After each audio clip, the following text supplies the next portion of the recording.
Hello, my name is Marcus. I'm the compiler of a collection of therapy quotes entitled 1001 Windmills of the Mind. This is a collection of quotes taken from authors who write articles and books in what's often called the psychodynamic or the psychoanalytic perspective, which long ago, as I understand it, was called philosophical medicine, because this perspective seeks to heal the inner child of the past. It seeks to heal memories. If we can be our own caring witness, then in effect, the theory is we can transfigure or transmute the effect. We don't change the past, but we can change the effect our past has on us if we can heal the inner child. So how do we heal the inner child? We have to understand the inner child. How did the inner child, or how did we as a child respond to overwhelming stress? Well, we developed maneuvers of the mind, or mental mechanisms, which are called defense mechanisms, right? So this perspective looks at, that's one of the areas that this perspective looks at. These maneuvers of the mind, repression and disassociation and splitting and compartmentalization, isolation, displacement, projection, projective identification, reaction formation, the moral defense, identification with the aggressor, and several others. So the mind does these gymnastics to survive with the mother. If she's so misattuned and unavailable, the child doesn't understand that if she's on the phone for 10 minutes, that she may appear in 10 minutes. The child has no concept of time. He's in a timeless state. He has no concept that in 10 minutes the mother will appear and feed him. He's terrified in that moment. He wants it now. So if the baby's terrified, how does he deal with that anxiety? He is attached to this unavailable mother. And Fairbairn explains, the more unavailable she is, the more frightening she is, the more the baby clings and needs her. So he's even more, it's called hypercathexis. He's even more hyper attached to her. At the same time, there's too much stress in that. Okay, life force is object seeking. The child has to bond to the mother, but the mother's too frightening. So how does he do it? He hallucinates that she's a goddess, even though he's terrified. It's called splitting. So that's one maneuver of the mind. It's called splitting. A key thread that runs throughout this series, 1001 Windmills of the Mind, which, by the way, now has over 1,960 quotes in this perspective. So these 1,900 plus quotes comprise roughly 30 topics or themes or threads within the umbrella of the psychodynamic or the psychoanalytic perspective. Again, this perspective is helping us to be our own caring witness. Grief is healed when it's witnessed by a caring other. To some degree, we can be our own caring other, sometimes called self-compassion or self-empathy. Some people call it the self-reparenting movement. Wilson calls it the moral revolution, where we heal ourselves. Right? The psychoanalytic perspective is part of the Know Thyself movement. It's part of the self-awareness movement, the mythopoetic movement, the mental or emotional or spiritual hygiene movement, generally called the mental hygiene movement. Wilson calls it the moral revolution, the mythopoetic movement as well, and a few other, the self-reparenting movement, the heal thyself movement, the know thyself movement, and a few others. So this psychoanalytic perspective, I think, makes a contribution to this self-awareness movement. And so to be our own existential detective, right? First, we recognize these maneuvers of the mind, right? Defense mechanisms. Now, the baby uses these defense mechanisms That's great. It helped him to survive. The baby was a genius to figure this out. He may adopt the moral defense where he concludes that he's no good and the mother's all good. That's not true. He's lying to himself. The baby's innocent. But if the mother's misattuned and he's not getting his needs met and he's terrified, he may think that there's something wrong with him. He interprets his pain and emotional pain and psychic pain as being rejected by the mother, unwanted by the mother. Is there something wrong with him? Did he do something wrong? So he makes this false belief that he's no good. But to have the attachment to the rejecting mother, he hallucinates that she's a goddess. So that's the mindset of I'm no good, I'm not okay, I'm not okay, you're not okay. That's the mindset comes from there. That's called the moral defense. Fairbairn explains it. It's like he's going to be this little judge, you know. He's going to make this decision. All right, I'm not okay and mother's okay. It's called the moral defense. Now, if this is very painful, the child can't even do that. If that doesn't work, and it's even more, if the rejection by the mother is so severe and chronic, he can identify with the aggressor. And then later on, that's a trauma. He's fixated there. He's frozen in that time. A moment in time. He's frozen there. Okay, that's a trauma. Okay, so the trauma, that's a relational trauma, developmental trauma. He needed love to proceed through the separation individuation process to reach his psychological birth, but he was stopped. He was blocked in that moment where he had to identify with the aggressor. Again, that's a maneuver of the mind. That's the baby not being loved. His true self gets squelched. That's too much pain. Who is he? He can't hold on to his I'm not okay true self. He gives it up and basically it's never totally gone, but in his concept, he doesn't want to be aware of it.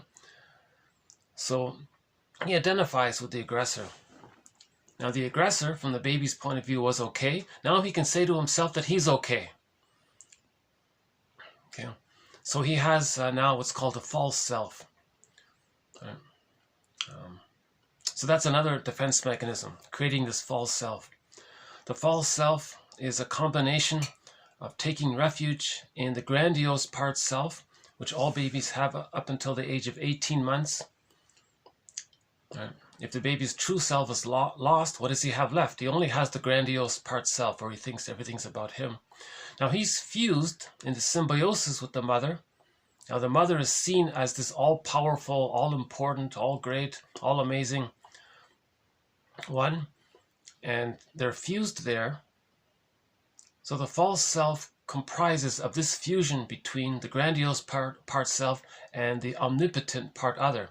And that's why he thinks he's so important and it's all about him, the narcissistic pattern. Now his main activity is to express his anger at his mother with the hope that the mother in his mind will change her ways and give him the love he needs to differentiate from her so he can find himself. So how does he express his anger? He's going to demonstrate it through his behavior, what his mother did to him. So he'll do to others what his mother did to him to communicate what his mother did to him. So the baby felt shamed, devalued, and so on, exploited, objectified. So the narcissistic pattern, he'll do those things to others to communicate that his mother did those things to him. And he's stuck like Sisyphus over and over again. At the same time, this is like a mirror for the person to see how he was treated by his mother. So he can interpret his own behavior as how he was treated and how he's trying to, Burglar says, to show the mother up, so to speak, because he's trying to communicate what his mother did to him. So in previous videos, we went into this a few times. It's called a negative magic gesture, doing to others to communicate what your mother did to you. Right? So that's another trauma. The response to trauma is repetition compulsion, Sisyphus. And one aspect of it, or one form that it takes, is this negative magic gesture, right? The mother objectified the child, used the child to comfort her. He objectifies others to communicate that when he was a baby, his mother objectified him, and he didn't like it. And it's as if he's saying to his mother in the mind, "Look, mother in the mind, you see how see my behavior, what I'm doing? I'm showing you through my behavior, through my negative humor towards others, my shaming humor towards others, my put down attitudes towards others. Well, when I was a baby, I was innocent, and you did those things to me, and I'm showing you what you did to me." That's a negative, and he's stuck like that. Yeah. Now, his sort of positive intention is, or his hope is, that the mother in the mind will recognize the effect that took place on her child when her love wasn't available, and then maybe change herself, and then apologize, and then give the child the love. Then he can differentiate from her. Again, differentiation is important. The baby's fused in the beginning with the mother. In order to differentiate, he needs to feel safe. He needs to feel loved by the mother, to feel safe enough to know himself. We're not just talking about cognitively, we're talking about emotionally. Yeah. So I've gone into this point several times throughout the series. I won't elaborate here in this video. But the idea is that, in general, the psychoanalytic perspective looks at how the maneuvers of the mind the baby adopts to survive his childhood. Now, these maneuvers, these very same maneuvers that helped him after the age of 5, block him. You see? And he's stuck there. That's the issue. How do we go back and loosen things up so he can let those things go? A lot of these babyhood defense mechanisms, like the moral defense, splitting identification with the aggressor, and so on, they're all meant to be existential hearsay by the age of 3. Those are just temporary for the baby because of his small size. But when he gets enough love at the age of 3, he can differentiate. He can reach that natural conclusion, oh, he's a person, he's okay. The mother's a person, she's okay. I'm okay, you're okay. That's normal, natural, healthy development is I'm okay, you're okay. Anything other than that is an aberration, a sign of trauma. The narcissistic pattern is a sign of trauma. The codependent pattern is a sign of trauma. The Swiss cheese version of the narcissistic pattern, the BPD, that's a sign of trauma. The bully pattern, the hostile provocative attachment style, the symbiotic character disorder, the Iago character, and several others. These are all signs of trauma.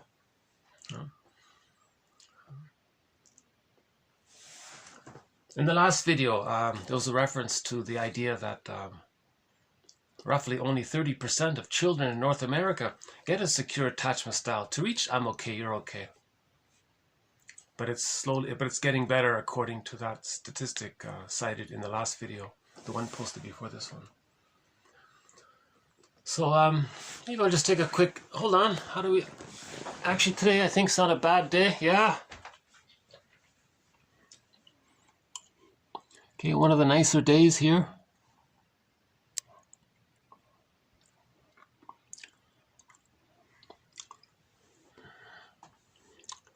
But they said it's going to drop 15 degrees tomorrow.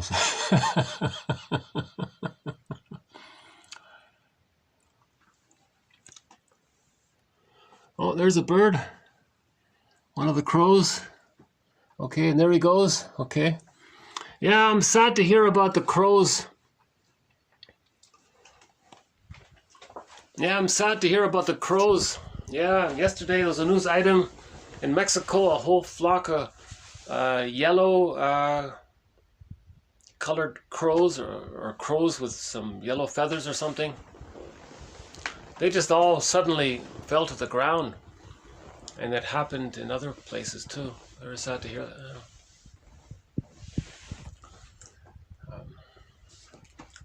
Yeah. Yeah, it's always sad to hear about the animals having a hard time like that, you know. And people too, of course. So the psychoanalytic perspective offers hope because if we can understand ourselves, then we can forgive the parents, and then we can know ourselves. Once we know ourselves, then we get in touch with our talents and our gifts, and we can contribute. Right? If we don't know ourselves, we're angry at the mother, this gets displaced, and we're stuck like that, right? The psychoanalytic perspective, basically, one of my favorite metaphors for it is by Charles Berg. He says, we want to unpick the threads of a traumatic script and use those threads to weave a new, healthier script. Another good one is from the poet. He says, psychoanalysis, always searching for an egg in a basket that's missing. So we're looking for the basket, meaning we have to weave this basket, meaning, for example, in this case, with this collection of quotes, we take these 30 threads and weave a basket. These quotes are all interlinked. So in other words, the basket is consciousness, awareness. Once we have this awareness, we're giving ourselves trust, right?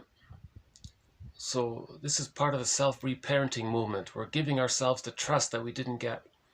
So once we have this trust, then the feelings can come up. It's a delayed onset, right? A lot of feelings we couldn't feel, it's stuck there. It only comes up when, for processing, to be part of our narrative and our story, when we feel safe. That's the goal. So to build a nest, then the egg comes. The egg has our feelings, the firebird, the vitality, the aliveness of affect is in the egg, the firebird. The golden ball can be in the egg. Our treasure's in the egg, you know. So, but first we need the basket. So 1001 Windmills of the Mind is in the area about the basket. We don't directly try to coax up feelings. It's overwhelming. If you do that, a person may act out and binge eat, then it didn't help.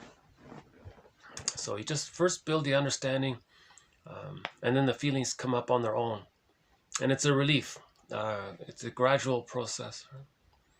So this perspective, you know, I think that's a good one, right? That it's building the basket.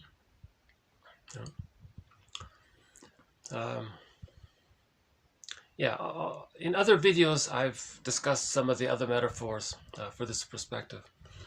So in this video, we'll do 3 quotes. We'll add 1 quote to our thread on the story of the Odyssey, just a short one. We'll do one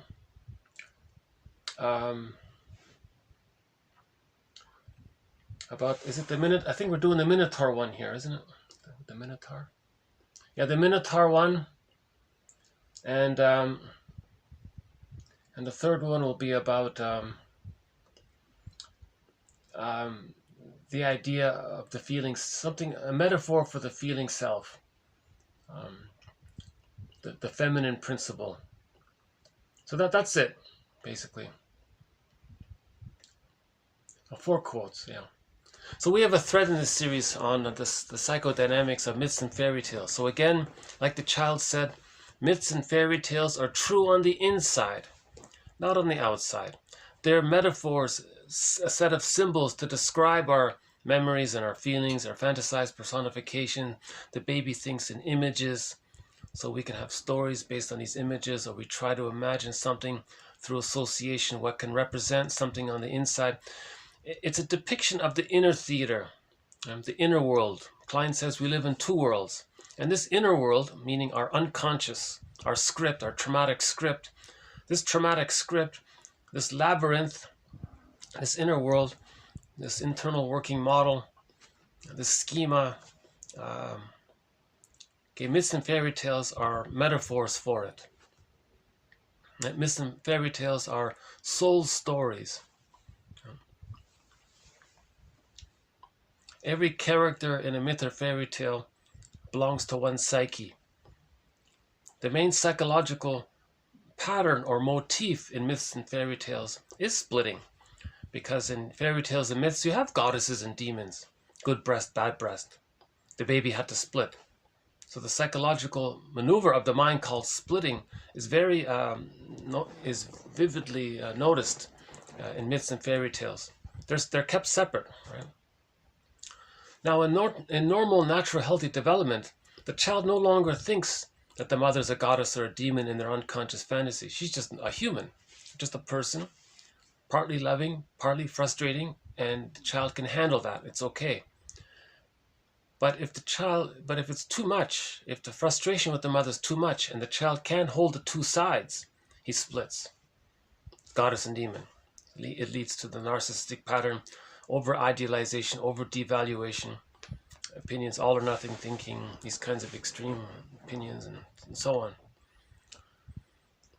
Us and them mentalities, so that's the splitting. That's a sign of trauma. Prejudice, of course, is a sign of trauma. Absolutely. And we might play a clip about that at the end. We'll see.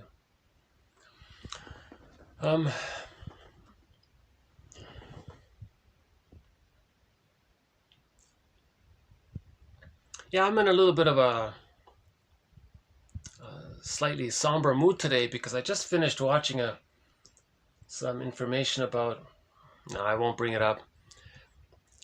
So otherwise,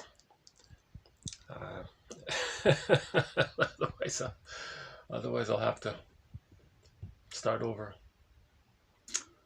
Maybe at the end I'll make reference to this thing that I don't want to talk about. It's too difficult.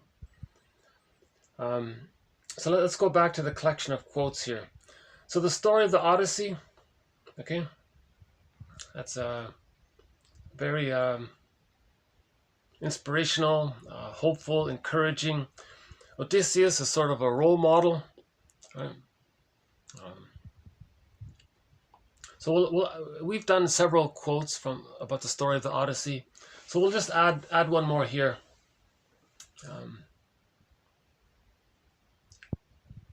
About the masculine principle and the feminine principle.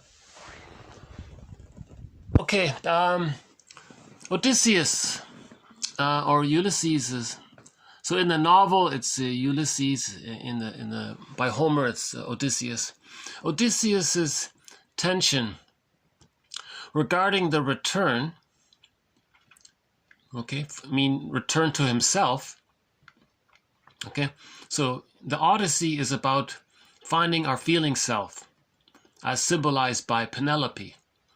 Right. So he has a lot of work, a lot of tension for the return. Okay, the return to himself, to reconnect with himself, his feeling self.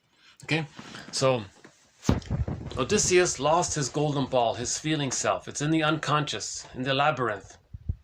So the feeling self is symbolized for him in this story as Penelope. These are not separate characters in some external stories.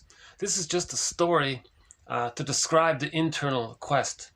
The second journey of life is inward. The second journey, the midlife audit, is the inward audit about our feelings, our connection to ourselves, the relationship we have with ourselves, knowing our patterns, where's our feelings,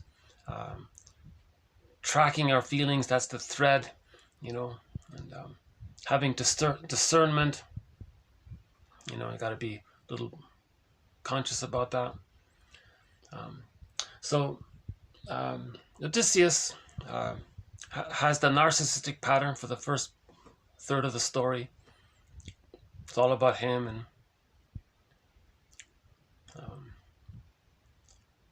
so we're talking about beyond the hero, right? So Chinnen calls it beyond. He has a book called Beyond the Hero, and there's one for women called Beyond the Princess. But that book but he doesn't call it Beyond the Princess. For women, it's called Waking the World. Pardon me. Yeah, that's the one for women. Stories of a vigorous, potent femininity beyond the princess. And then for men, it's called Beyond the Hero. Beyond the machismo, the egocentricity. It's all about them, the grandiose part self. Beyond the false self, finding the true self. So Odysseus is looking for the true self. So that's called the return to himself. The return to who he is. To find his true self and the real self, his animation to himself. We feel, therefore we are. He doesn't, right? So this is the inward journey in the labyrinth. So that's sort of the masculine principle, this search, this quest, this effort to make this journey. That's sort of the masculine side. Men and women both do this. That's called the masculine principle or masculine thought. Nothing to do with biology. It's just terms we're kind of stuck with, it seems. So masculine principle just means anything where we're kind of active, and it's a doing quality. It's the outward doing active quality. So Odysseus is the active. That's a symbol for how we are asking ourselves questions. Which defense mechanism am I using? What's my repetitive behavior? Where did I learn that? What's the traumatic script? When did this begin? Can I see myself enacting it out in the here and now? Can I make these links? So this is the masculine process, asking these kinds of questions, right? Okay, so now the other side is called the feminine thought or the feminine principle. This is where you're feeling yourself in your body. Aha, I am there. I feel, therefore I am. So that's the feminine principle. Staying in touch with your feelings, how you feel. You're centered to yourself. You're in yourself. There's no need to do anything. You're at peace with yourself. You're comfortable with yourself. There's no manic behavior to run away from feelings you can't handle. You're centered in that's the feminine principle. So Odysseus is looking for that feminine, and he wants to have a union with that. So at the end of the story, he's reunited with Penelope. So that's a symbol for how each person can become reunited with themselves, with their feelings. So that outer story in the TV miniseries starring Armand Assante, that's a metaphor for the inner journey. All mythological epic tales are metaphors for the inner journey. Fairy tales as well, right? So Odysseus' tension regarding the return. Okay, so that's the effort of the masculine, right? Asking ourselves questions. And Penelope's strength in waiting. So that's the feeling self, right? So our feelings is strong within. It's waiting to be recognized and accepted, right? So Penelope is waiting for Odysseus. Our feelings are waiting for us. Okay, so in Peer Gynt, at the end of the story of Peer Gynt, he's an old man. He asks Solvig, who was basically like Penelope, a symbol for his feeling self.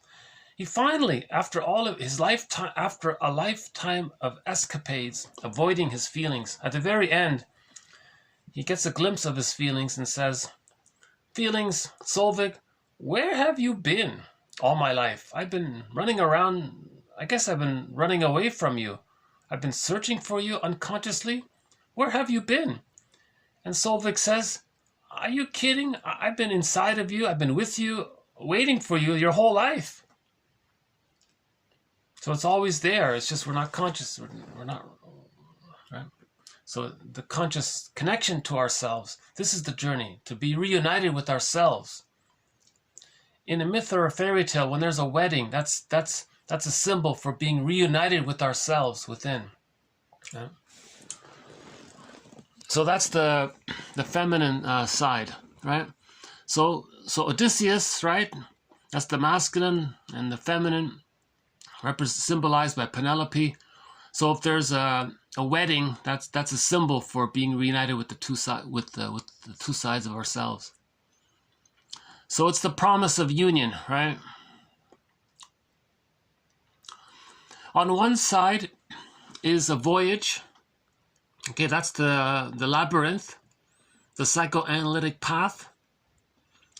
Okay, and a series of undertakings against the obstacles, okay, with which human beings place on the path. Okay, so we place these obstacles. This is Bergler's key point here. We use these defense mechanisms. When we were babies, we adopted these defense mechanisms. Now at midlife, we have to go back and recognize that we adopted these defense mechanisms. That we as a baby, right? Or I can say, I as a child adopted these defense mechanisms. So I'm the one that adopted these defense mechanisms. Okay. Now these defense mechanisms after the age of 5 are resistances. They block you because you're frozen and you're afraid and you're stuck in the fears, petrification. Right? So we want to look at these and be a caring witness and understand it. Right? And we have to be discerning and to recognize it and give it the right name it. Which defense mechanism? Is it the moral defense? Is that identification with the aggressor? Does it have to do with symbiosis? Does it have to do with mirroring, unmet needs for mirroring to be seen?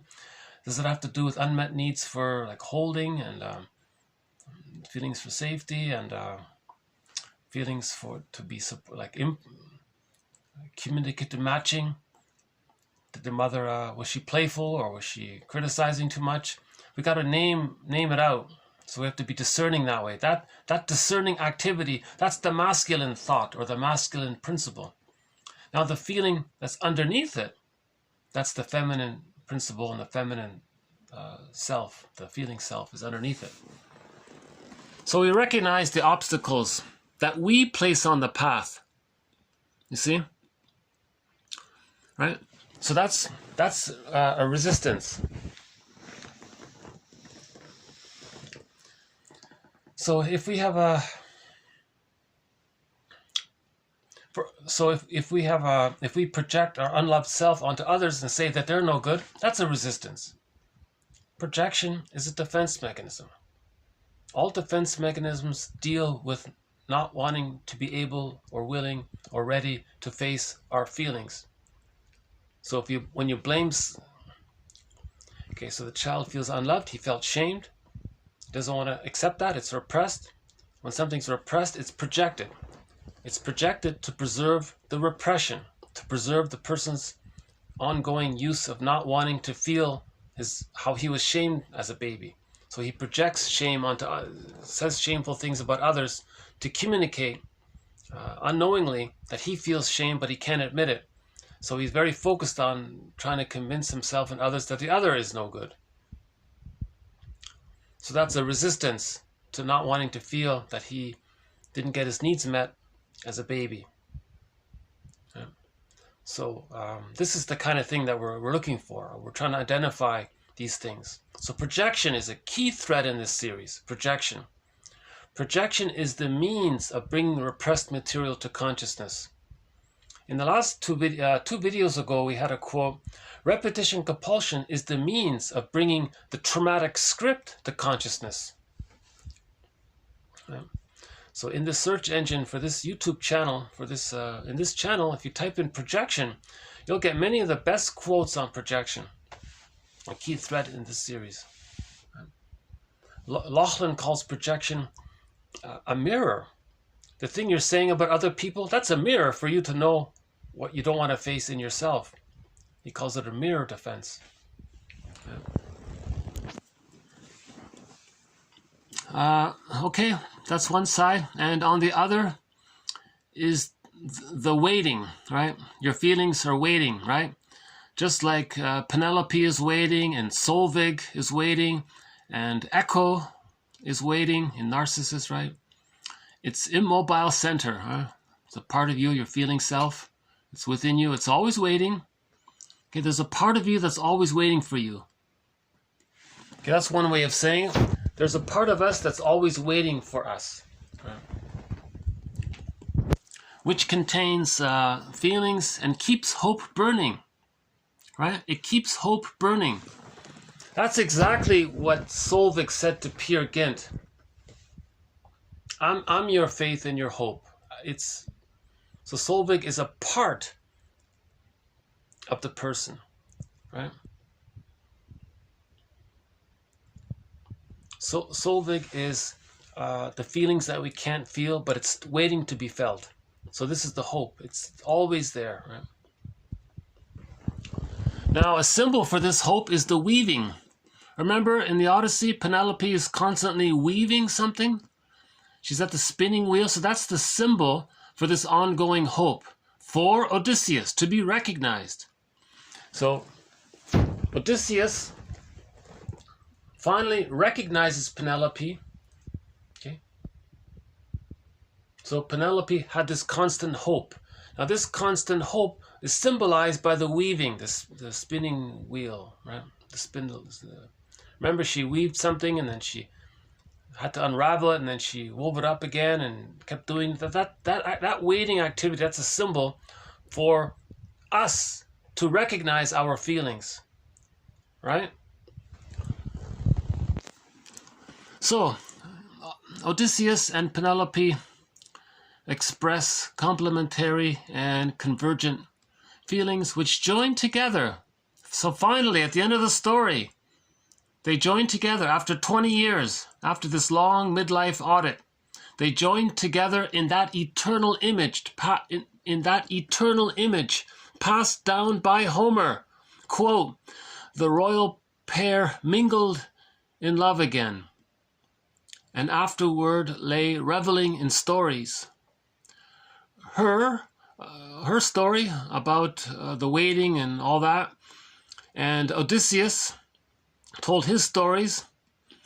She could not close her eyes till all was told.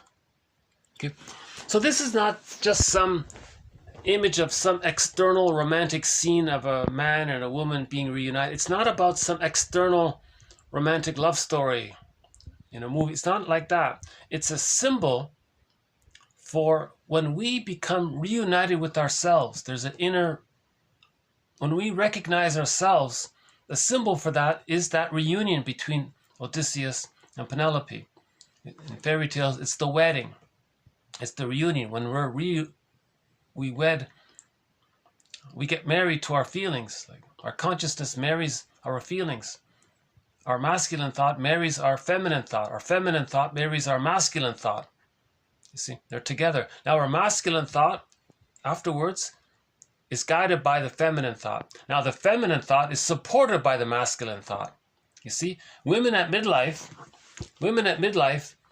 are meant to discover their masculine thought, to exercise and support their feminine thought. Now men at midlife have to find the feminine thought which will properly guide their masculine thought. Let's see.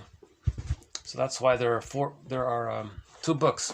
One for women to find their masculine thought, and Beyond the Hero for men to find their feminine thought. So Chinnen, by the way, I've mentioned this several times. He has 4 books. Waking the World for Women, Beyond the Hero for Men, and for both men and women, Once Upon a Midlife, Stories for the Midlife Traveler. And he has a 4th book called In the Ever After for elders, also for men and women. Excellent series of books.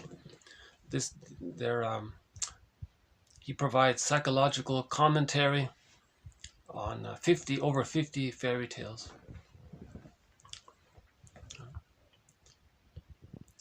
So we've got Robert Bly's Iron John, Robert Bly and Marion Woodman's follow-up called The Maiden King. And Robert Bly has sort of a teaser book called More Than True. And I can't find it, but apparently there's some kind of a video program about the King Bear Valamon, also by Bly and Woodman.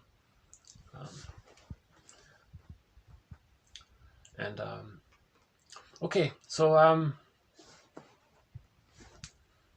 this story about the Odyssey, right? The best, in my opinion, the best absolute required viewing is this mini-series. Okay, so this was 1997. Okay, it's a TV mini-series in 3 parts. Okay, to my view, this is the best, really the only worthwhile video presentation of it. Now you see Odysseus here, you see, now the metaphor with the sword, okay, that's not physical, that's not actual. This is a symbol for being discerning, right? So there's no actual violence. So there's the Minotaur or any kind of frightening, right? There's not an actual physical thing like that. Okay, there's Penelope, right? A symbol of his feelings. And this blocks the way to his feelings. Now what is this? This is his stubborn use of constantly running to the fridge to binge eat. Now he has to recognize that. That recognition is being discerning. So the sword just means the sword of discernment. It's not a physical violence. It's nothing to do with actual physical. These are all metaphors and symbols to describe something that we do inwardly. Inwardly, when we call out, hey, if I'm not hungry, why am I eating? Okay, that's that. That's all it is. You see, it's not like that, right? So this is a great story here. Written, let's see, hold on a sec. It's a mini-series here. And, okay, starring Armand Assante. This is the one. Okay, written and directed by Andrei Konchalovsky. Did an excellent job. Now, the composer for the soundtrack, Edward Artemiev. Edward Artemiev. Okay, Edward Artemiev. Amazing composer. Excellent composer. Great music. I'll play you one of his songs in a minute. There. Okay, and the mini-series has sort of a three-part thing. Part 1, Part 2, Part 3. It's the second part, which is really Part 2 and Part 3. That's important, right? Now, this was an international production. Hallmark is involved in this. So if you look up the Odyssey Hallmark, you'll find it. Now, I recommend the VHS, because when they switched it over to DVD, they cut out some of the most important scenes. So in the soundtrack, finally, after the long journey, right, when we find our feelings, that composer in the soundtrack, Edward Artemiev, is that right? He created a song. He created a song for that. So I think he did a great job. Beautiful song to symbolize, to accompany the reunion with ourselves. So this song accompanies the image in the movie of the reunion with ourselves. Okay? So it's called, the song is called Finale.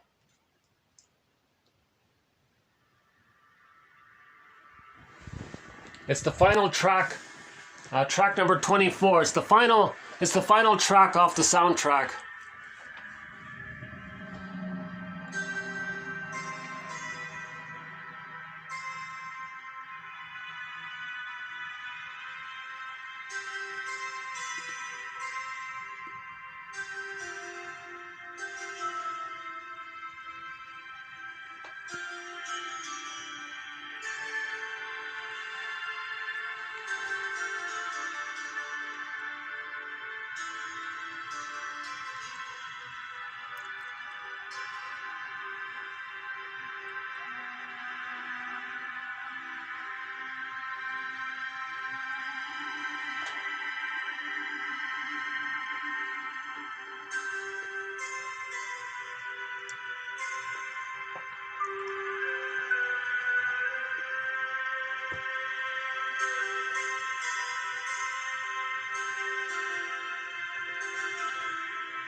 So imagine this song as you being reunited with your feeling self, with your feelings.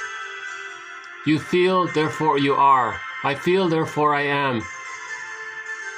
This song accompanies that inner connection with ourselves. I am. I feel, therefore I am.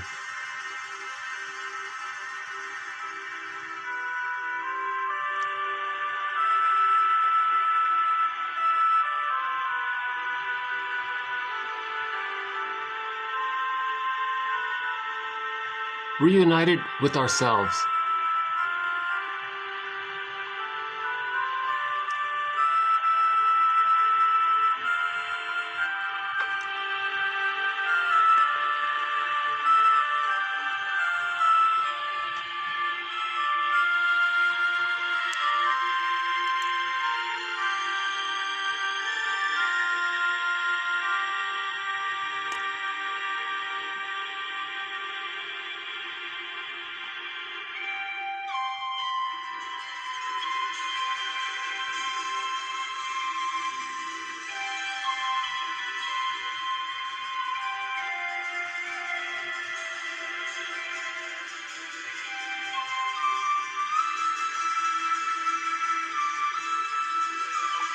And the composer is really trying to convey that sweet feeling of being connected to ourselves.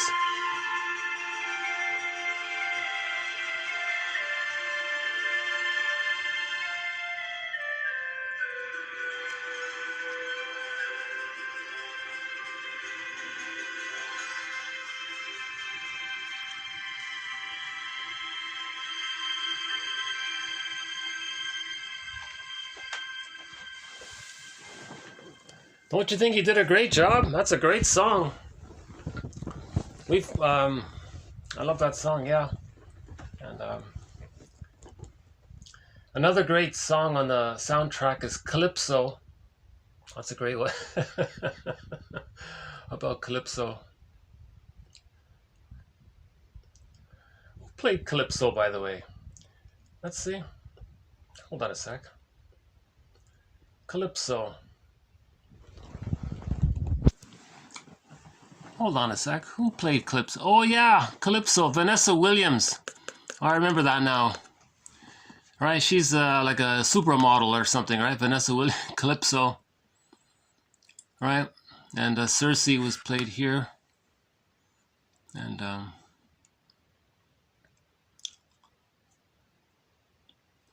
yeah, Telemachus. Wasn't that the? That's the. Yeah, Telemachus. That's the sun. Right. And okay. Well, the voice of Poseidon, the actor there. Yeah. That's really a great story. The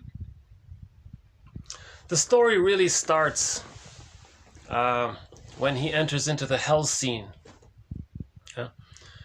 So this is when Odysseus has what's called existential anxiety.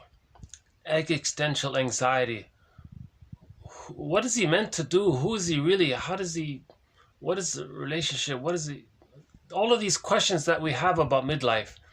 Some people call it existential anxiety.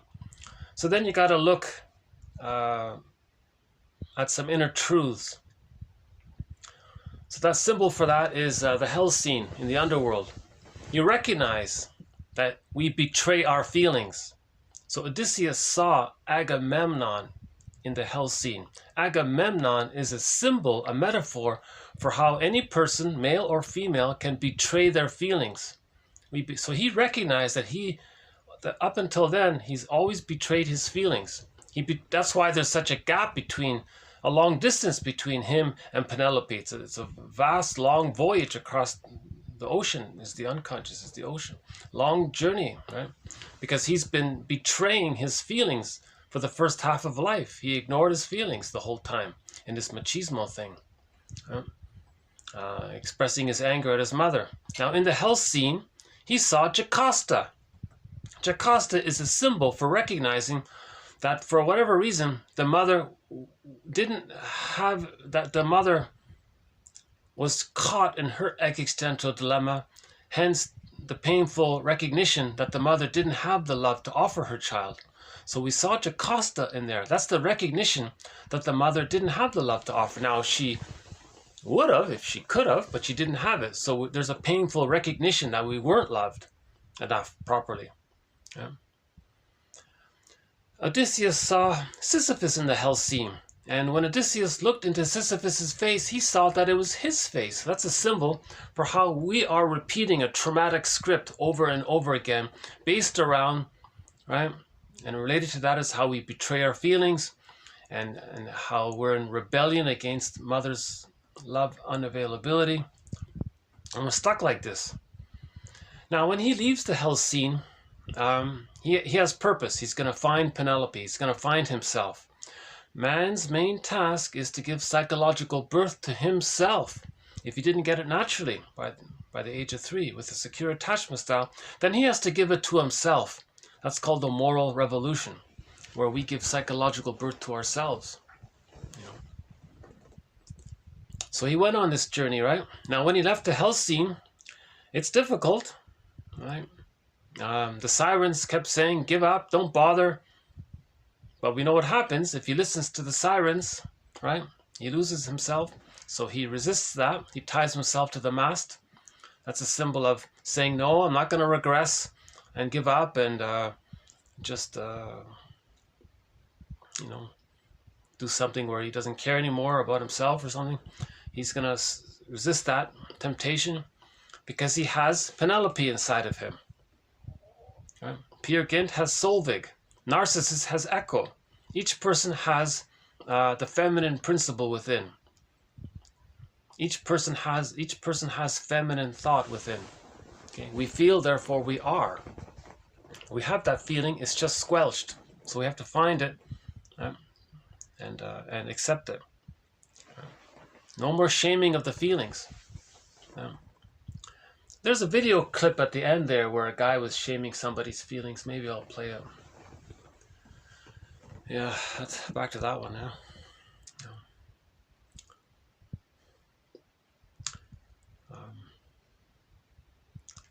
So my feeling in the moment is in reference to my earlier reference to that documentary I was watching this morning. I gotta stop thinking about that. Okay, so back to the story of Ulysses, or Odysseus. So another metaphor is the labyrinth one. In the last video, we did the one about the labyrinth, about the minute.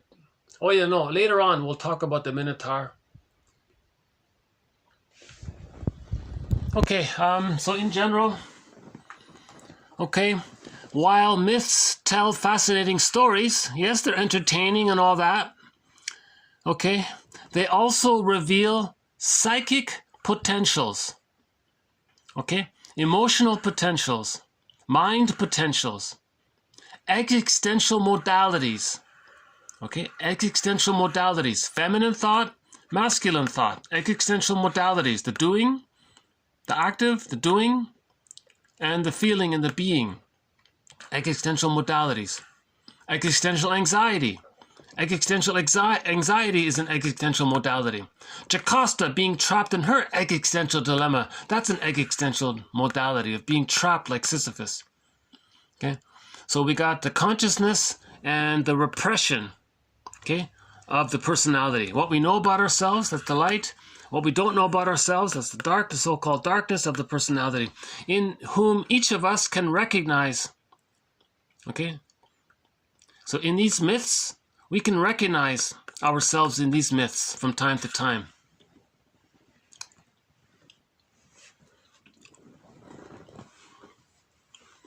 Okay, let's just go on to the next one here about the lack of feeling self. Okay, to the fictional character Mark in the 1955 comic book Psychoanalysis, women are despised, misused, and sometimes dreaded. His feminine principle, or feminine thought, or feeling self, or Penelope, or Solvig, or Echo, okay, his true self, his feeling self, is repressed. Okay, it's in exile, it's lost in the unconscious, and it's regressed. Okay, it's very regressed into some dreadful symbol. Okay, to some archaic babyhood way of thinking symbol. So the feeling self is a symbol for it, okay, for toxic masculinity, both men and women. Okay, so people who totally hate weakness. Okay, these people who say I hate weakness. Okay, that weakness is seen by them unconsciously as a vampire, an octopus, a serpent. Okay, some frightening collective symbol. Right, that's why I hate. Okay, it's been regressed and rejected. So the feeling self. So in other words, Penelope. Okay, for Mark's Penelope is a vampire, an emotional vampire. Right, and he says that in the comic. He says women are users and vampires. He actually calls women vampires, I think, or something similar to it. Now these images are later transferred onto almost every woman in the outer world, so that they may appear to be, quote, enigmatical, okay, like an enigma, okay, confusing, ununderstandable, incomprehensible, unfathomable, unimaginable, okay, mean, treacherous, stupid, unappealing, and ugly, and all these etc., etc. Now he says, so this guy Mark, for example, he says, anything that's womanish, I don't like it. You know, so anything that represents empathy and kindness and warmth and tenderness and feeling, okay, that's all denounced, right?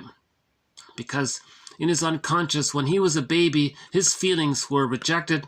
So he's identified with the aggressor. So that's why he has a kind of a phobic reaction to his own feelings, right?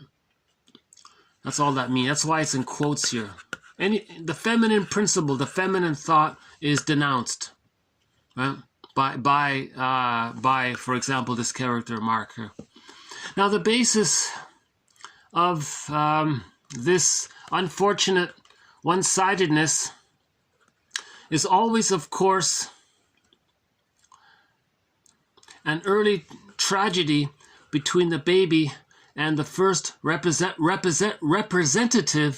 of femininity, okay, i.e. his mother. Okay, so the mother was using the Jocasta style of mothering. Okay, so the mother was angry because when she was a baby, she didn't get loved. So she was angry, and the child picked up on it. The way out cannot be found by, you know, pushing yourself to love or try to love another woman in outer reality. Okay, this will fail because it is accompanied by the discovery of the repressed. Okay, now the image of the mother is alluring, promising, enticing, and then rejecting. Okay, so the baby had a need for milk and comfort. So he had the promise, it was alluring, but then she was rejecting.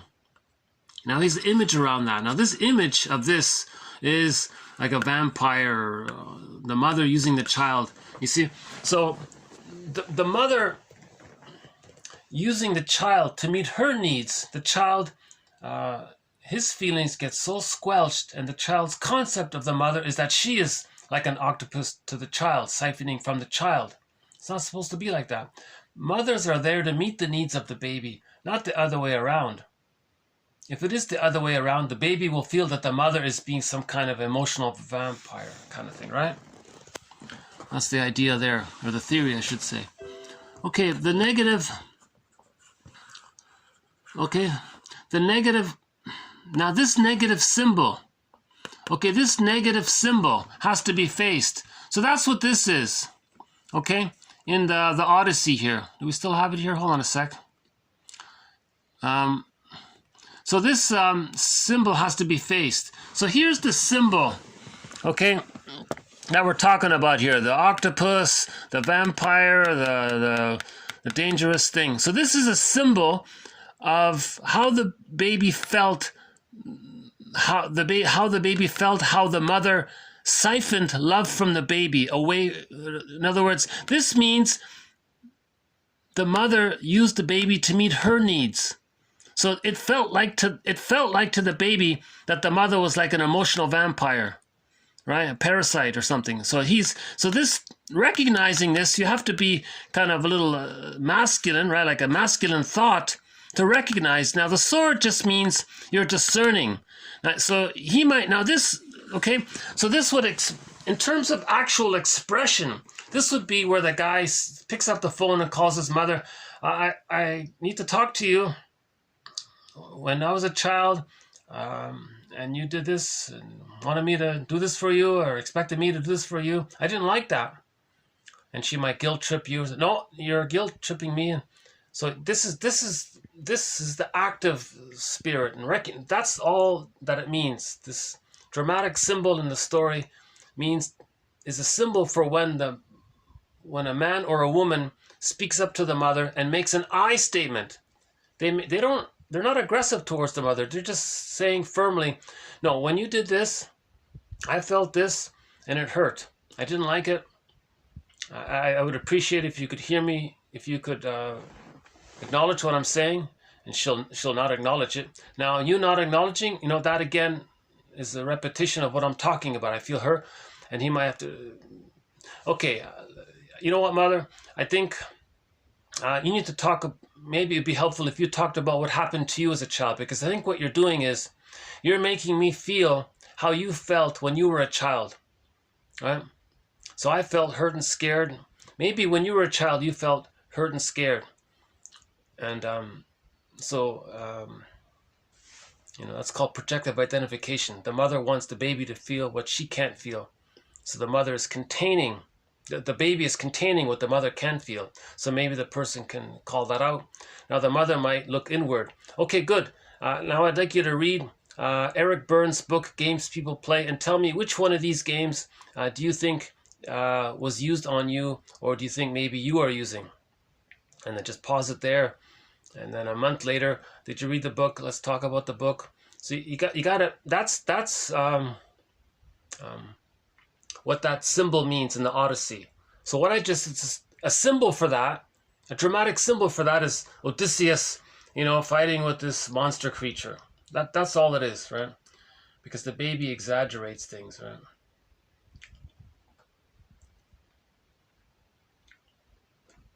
Let's go back to the quote here.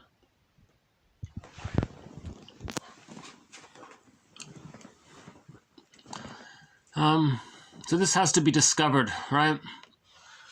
So this symbol has to be discovered. Okay? The negative symbol, okay, whatever it is, that kind of, what is it, the Loch Ness monster or that octopus, whatever that creature was from the ocean, from the unconscious, right? Okay, this negative symbol has to be faced. Now, remember, this is all a defense against the virtue. Now, underneath that negativity, it's a reaction to what couldn't be felt, the virtue. So now you got to find the virtue underneath it. You see? Underneath mother's rejection was mother's love. So there's a virtue under the vice, in other words. So the virtue is the feminine, and it's underneath. So that's the wounded feminine is hidden underneath the distorted masculine. Okay, so you face so you want to heal the distorted masculine in order to heal the wounded feminine. So that's finding the virtue under the, so typo here, sorry about that. Okay, the shadow, okay, that's always love, has to be discovered. So you want to find the love underneath it. The mother would have loved the baby if she could have. This is the same for both men and women. The hero's journey, or the second journey, is for both men and women. Okay, again, it's for both men and women. So for women, the book is called Waking the World. That's for women. And for men, the book is called Beyond the Hero. It's for both men and women. Okay, Once Upon a Midlife. And men will find that the love image, okay, the love image, Penelope or whatever, okay, teaches them values. You see? Penelope, Solvig, Echo, okay? Beatrice, any kind of, whatever's the symbol of your feeling self, right? Teaches you the values. the beauty and the dignity of the feminine thought. Okay? The more they develop their feminine thought, the more they have to become. So for men, the more men develop feminine thought, the more they have to become a man. In answer to the question, what does it take to be a man, asked in the Boston song, To Be a Man. Right? What does it take to be a man? So play the song by Boston called To Be a Man. Okay, the woman discovering their inner love image. So women have an image. So men have Penelope. Now a woman may have an image of a handsome prince or something like that, or a handsome man, let's say. Okay, now so women have an image of the love for them, right? Okay, now with this image, it helps them to be feminine. You see? So women who are afraid to say no, when they can say no, that helps them to protect their feminine. So being able to say no to something, that's the masculine, that protects their feelings. If their feelings is such, they want to say no, the masculine helps them to say no. So the masculine protected the feeling. You see? Now for men, it's the same thing basically, right? Okay, a woman finds that the masculine principle helps her to enjoy her newly found counterpart in the outer world. Okay, so that's waking the world. So in this outer world, the waking the world, when the woman finds her ability to say no, okay, that's called waking the world, her world. All right.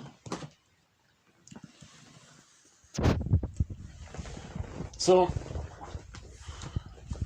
this thing about Mark, by the way, to accompany this quote, please read this comic. I've mentioned this several times. In 1955, a comic series came out as part of the mental hygiene movement called psychoanalysis. There were 4 issues put out in 1955. Okay. Now, exactly 2 years ago, these 4 issues were dug up, bundled up together, and put into this book. So this book is now available. This is the complete run of psychoanalysis. All 4 issues are in this book. There's also a digital online version of this book for only $20, by the way, a great value. So this is not some frivolous entertainment.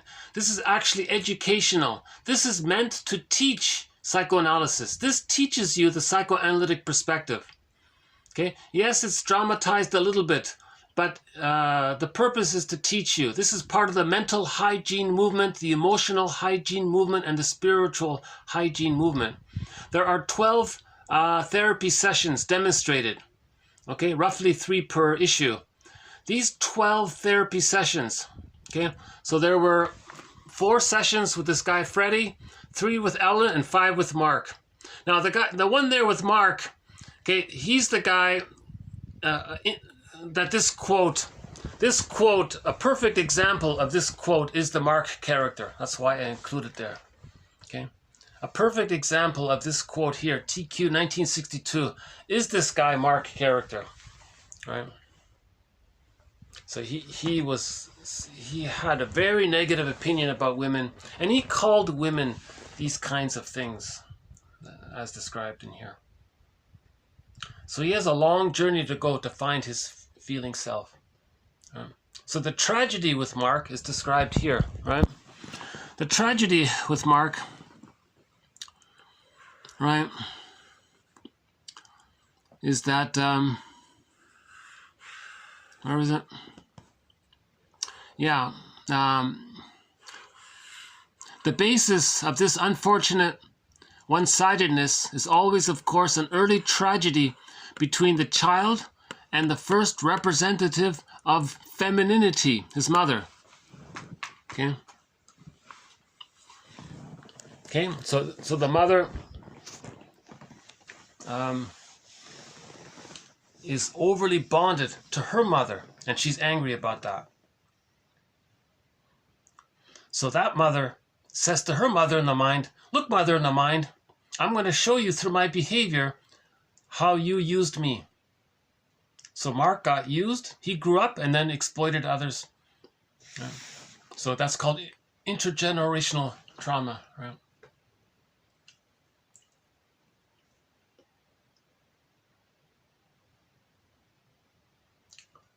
This whole topic about finding the feminine principle, finding feminine thought, the whole women's movement seems to be about this. They want to find it for themselves. They want others to find it. We're looking for this balance between being in touch with our feelings and being able to have a kind of expression of the feelings, letting them be either we protect it by saying no, or we say yes and share, have that kind of active side to our feelings. That's the masculine principle. And the being side of our feelings, the having our feelings and being it, that's the feminine thought. So the idea is to have this inner union, like the song says, right? Like Homer says. So this is the goal, right?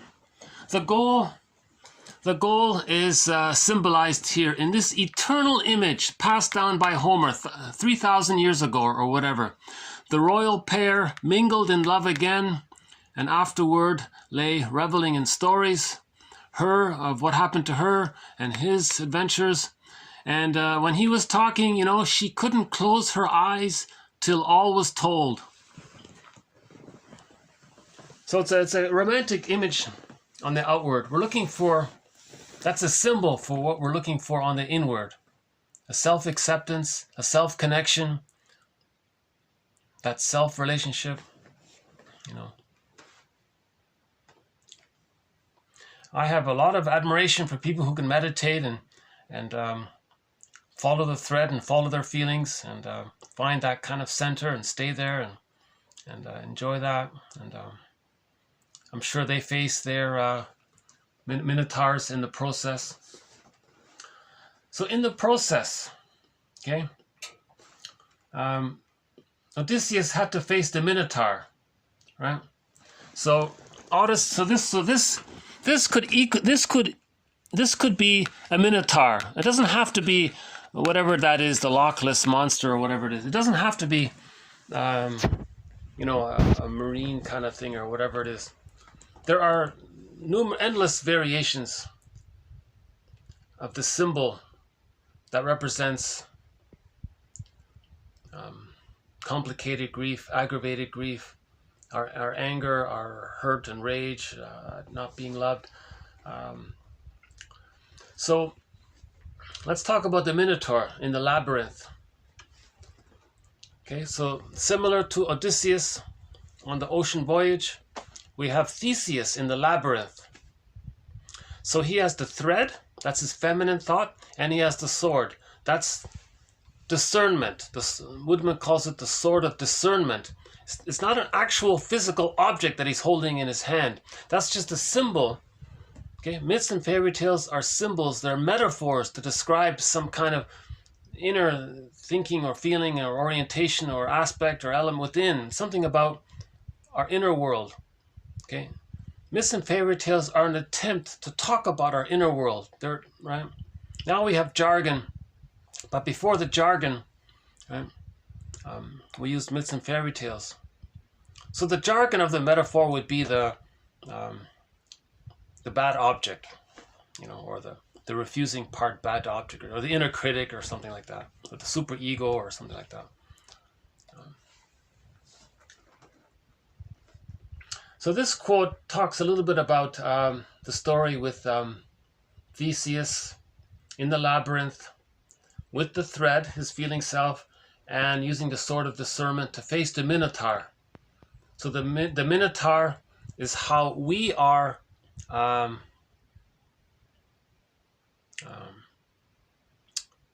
it's the babyhood rage, let's say, or the babyhood anger of when the mother was rejecting. So the mother is the mother is seen as a refusing, aggressive person. Yeah.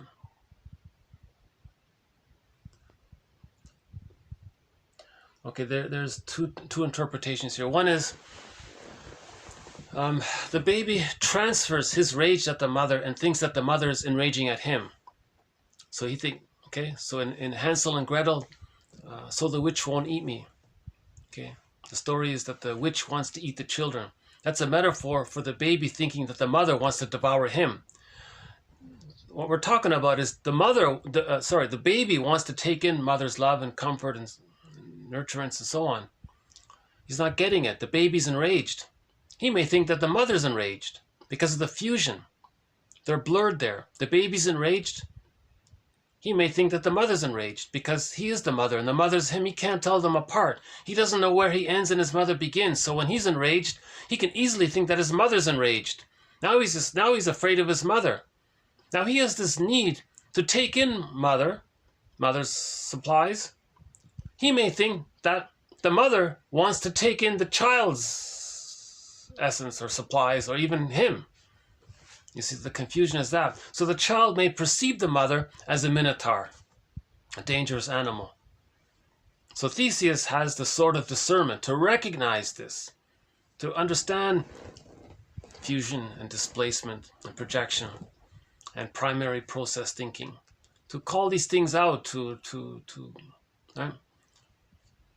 And the sword, sometimes you can reflect, it's like a mirror as well, you can, right? It's got two sides and you can see two sides, and there's no actual physical activity, there's no violence, there's nothing like that. In the last video, I think what happened was storytellers were talking about this, and they said, what symbol can we use in our narration? So when the storytellers got together in their little conference, how do we describe this? And one of the storytellers says, let's experiment. Let's say, to be kind of sharp in your perception, yeah, let's try sword. So they experimented with the sword in their narrative, and then it seemed to work, right? Because because you have to be precise, and you have to recognize these things. Another way to look at the Minotaur, okay, is this one here. So here's another way to look at the Minotaur. Okay, the Minotaur.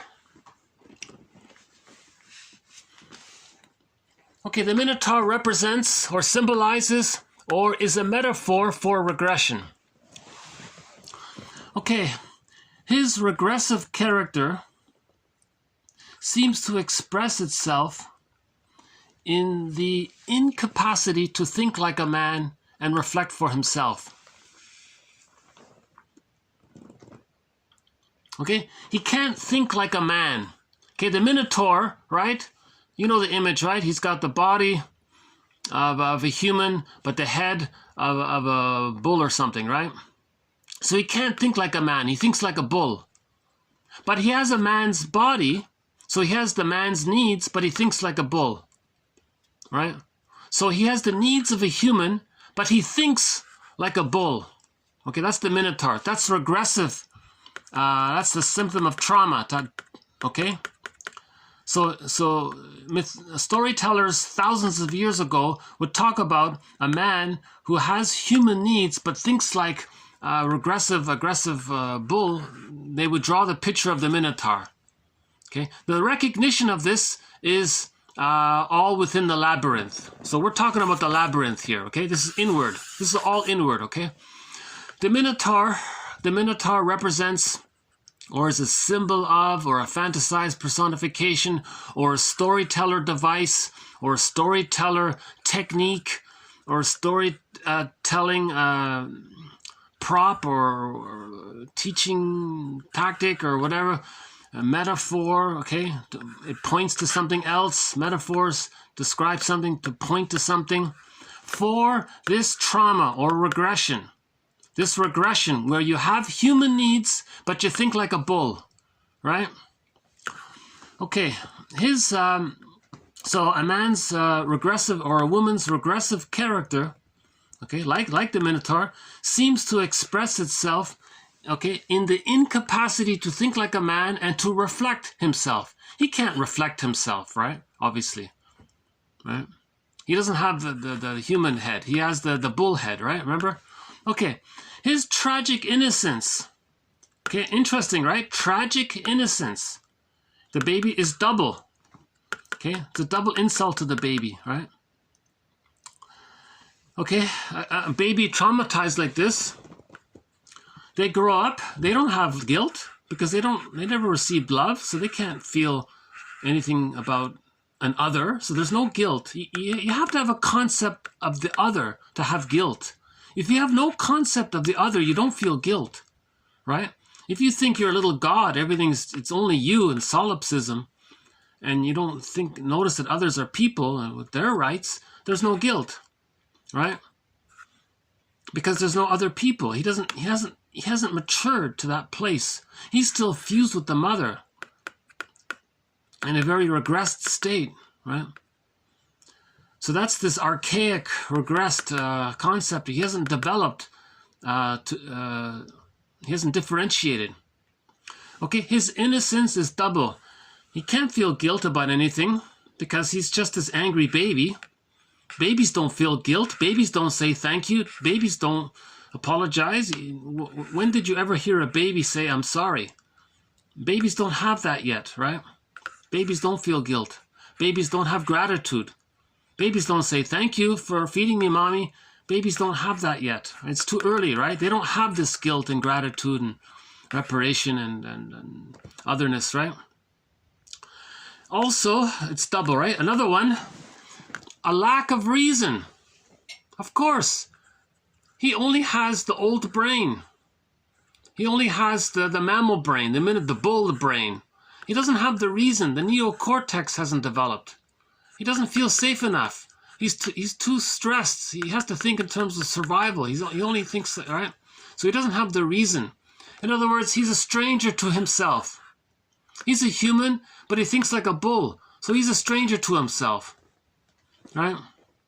So when he has feelings, he doesn't understand them. They just simply happen, right? He has no ability to reflect on it, right? Just like a cat sees a mouse, he jumps. He doesn't really think about her, or he's a predator towards the mouse. He doesn't.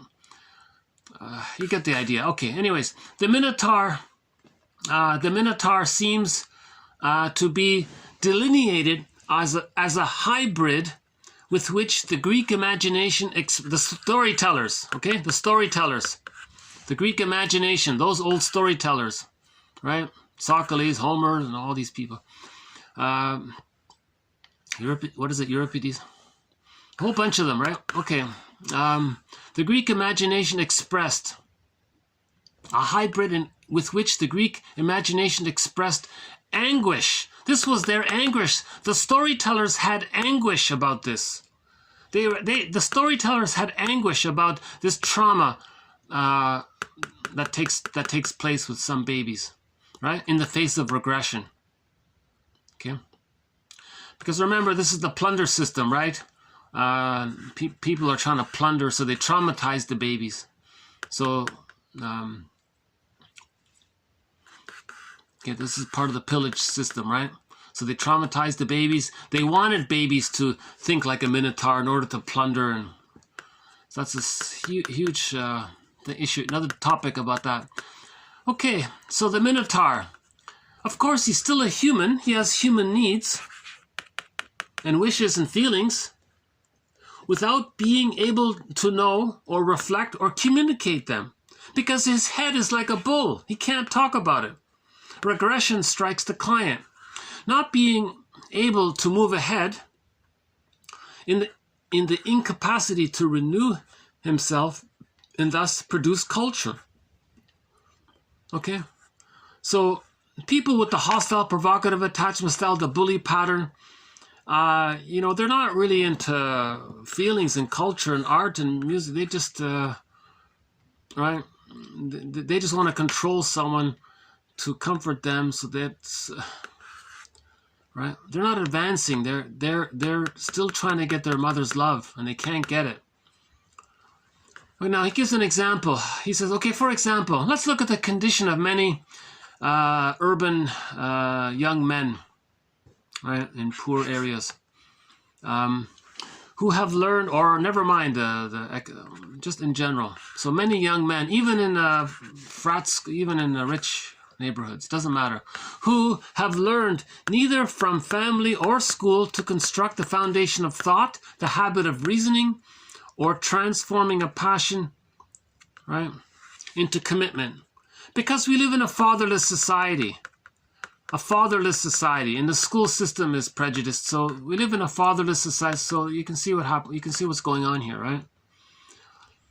So yeah, a lot of young men aren't getting the support of a decent education, right? How to turn an idea into a project, how to have commitment, role models, transform your passion into a commitment, sublimation, using reasoning, identifying logical fallacies, right? Critical thinking skills. You know, they don't have that. They're missing all that. So because they're missing all that, like fiery bulls, okay, like fiery bulls, that's the Minotaur, right? They go through life pushed by all of these human needs and wishes, okay, inspired by all of this energy they have. At times, they're illuminated by sudden ideas and large, vague aims. They have all this unused true self feelings, but they never learned anything. They don't know anything. They've been misled and traumatized, and all the propaganda against them and all the hate directed towards them. And so there's a lot going on there, right? So this now they have mouths bigger than their hearts or brains. Okay, so this is the regression. The oral mouth, that's oral. Okay, oral regression. This refers to birth to 18 months. That's the greed. Now they've got the greed now, right? Because they never got the love. The mother had to work 5 jobs, no father. The school system rejected them. All these kinds of things. So they don't have the brains now, so to speak, the training, right? The mentors. So they're ready to devour. So a lot of young youth, you know, they're criminals now, right? Like the Minotaur. Like the Minotaur. They're acting like the Minotaur. They have human needs and feelings, but they're thinking like a bull. Okay? This is the fault of the education system. Okay? The fault of the plunder system. They even sacrifice their own youth, right? In doing this, right? They don't use their youth to advance their career or something like that, right? So they join a gang and then they're like Minotaurs and things like that. And then, so that's the tragedy of the school system, you know, being so biased like that. You got to listen to Jane Elliott, because the school system is part of the plunder system, right? Okay. For example, these young people, they make plans in which they have no faith. Okay, when they argue with people, they don't listen or know how to listen, because the mother wasn't available to listen to them. The father wasn't around to listen to them, right? They couldn't go through the normal developmental process because there's so much stress around them. So these people might be impulsive. They may raise their voice. They don't follow the line of discussion because they were never heard, and now they want to be heard, so that they can't listen to others because they were never listened to, the youth. Okay, so read Robert Bly's book, The Sibling Society. They couldn't grow up, right? They are not mindful either with themselves or with others. Okay, they don't live happily. Okay, just like in childhood, they didn't live happily. And at this point, like the Minotaur, they feel the anguish of passing time. Okay, the regression, the Minotaur's regression, the anguish of passing time. Okay, the psychological study of Ariadne. Okay, in the psychological case of Ariadne, okay, the Minotaur represents a woman's regressive doing and active side. So when the woman acts like, when the woman is too, okay, this can happen for women. Women can be like a Minotaur as well. Women can be just as patriarchal as men.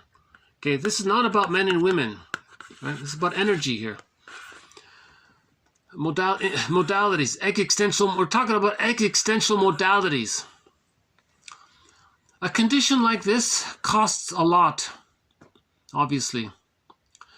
He says here, this therapist says here, frequently I meet clients, women, okay, who nourish and hide their minotaurs. So a lot of women have minotaurs, but they hide it. Okay? They are convinced that all men resemble their internal image of their active doing side. So in other words, many women think very negatively about men, just like Mark before thought very negatively about women.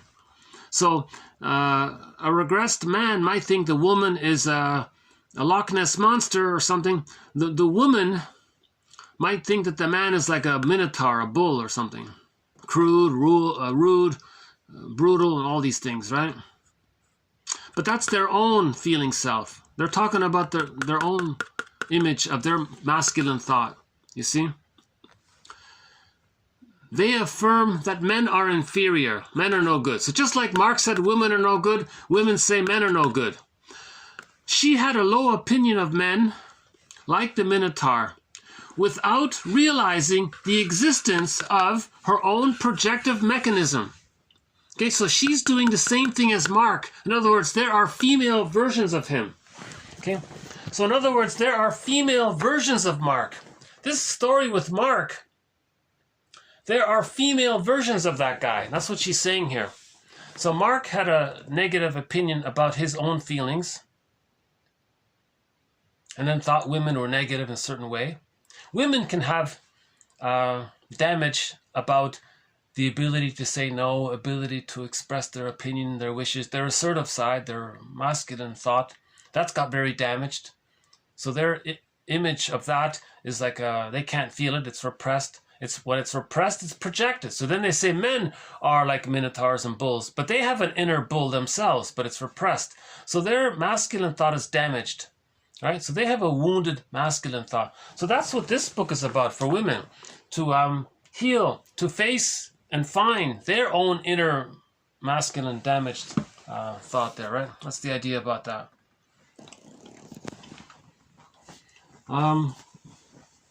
Okay, hold on. Dominated by her minotaur, she could not love a man. Just like Mark could not love a woman, she could not love a man. What she didn't know was how archaic her doing side, her masculine thought is, and how unreflective was her own thinking. Okay?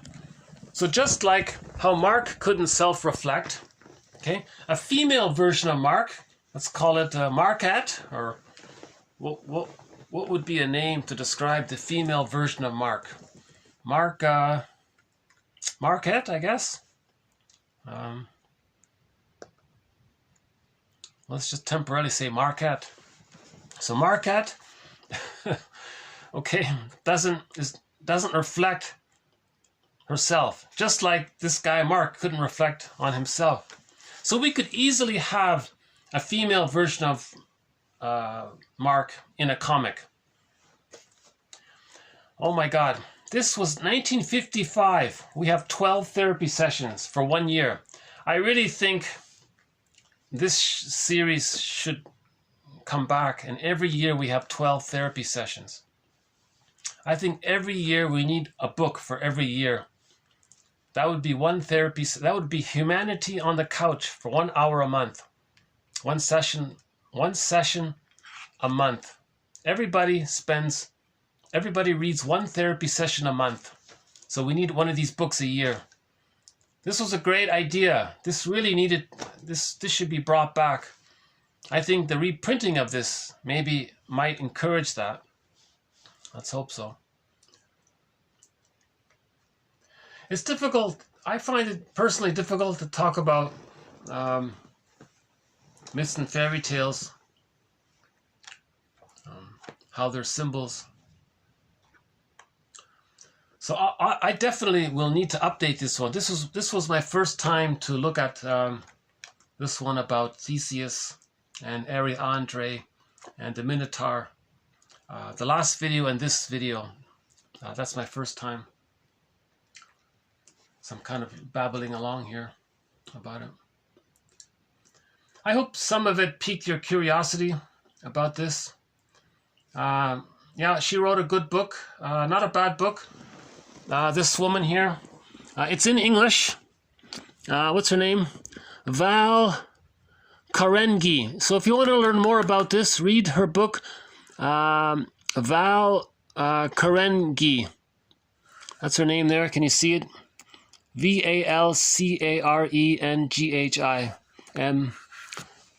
I forgot the title of the book. She only has one book out in English, so it's that one there.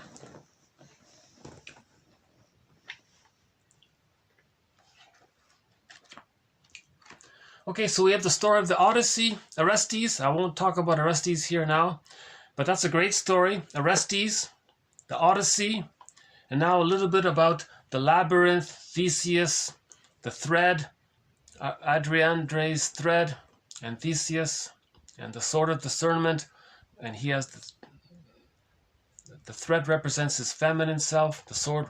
So each person has a spool of thread, and each person has that discerning ability. Each person has that discerning ability, and each person has the thread, the sword and the thread. Each person has that. That's a symbol for that idea, that each person has masculine thought and feminine thought. That's all it means. It's amazing. You know, these dramatic stories we see, and it's all see, that's why we need interpretations for these stories. Otherwise it's just mindless entertainment and distraction, and you're stressed out by it, and it didn't help. But storytellers told it in a way, and people understood it was to try to move things along inwardly, to recognize something inwardly. We do feel some uncanny recognition by it, but if we dramatize it too much, we lose that. You see, that's the problem, right?